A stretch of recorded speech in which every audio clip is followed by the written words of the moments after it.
যে একা একা চলাফেরা করছেন, জীবন নিয়ে শঙ্কায় ভুগেন না কখনো? যে আমার পরিবার সবাই তো, আমি আমার মাকে বলেছি যে দেখো, মানে আমরা যে লড়াই নেমেছি, আমার একটা মনে হয় কি কোনো রাজনীতিবিদের না বাসায় মৃত্যুটা হইতে পারে না, এটা কোনো ভালো মৃত্যু না।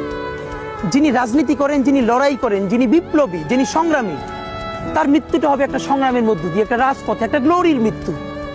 আমি তো ভীষণভাবে প্রত্যাশা করি, আমি ছোটবেলা থেকে এই স্বপ্নটা দেখি, অনেক জায়গায় বলেছি যে একটা তুমুল মিছিল হচ্ছে অন্যায়ের বিরুদ্ধে, সেই মিছিলের সামনে আমি আছি, কোনো একটা বুলেট এসে আমার বুকটা হয়তো বিদ্ধ করে দিয়েছে, এবং সেই মিছিলে আমি হাসতে হাসতে আমি শহীদ হয়ে গেছি।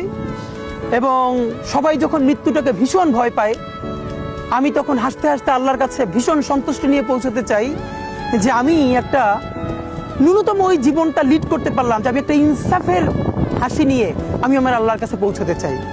সুতরাং আগামী 50 বছর বাঁচলাম, কোনো ইম্প্যাক্ট তৈরি হলো না আমার দিয়ে, দেশের জন্য, রাষ্ট্রের জন্য, উম্মার জন্য, জাতির জন্য।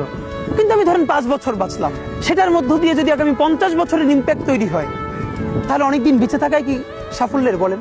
শহীদ প্রেসিডেন্ট জিয়াউর রহমান কয়টা দিন বেঁচেছেন, কিন্তু ভাবেন আজকে পর্যন্ত উনি আমার অনুপ্রেরণা।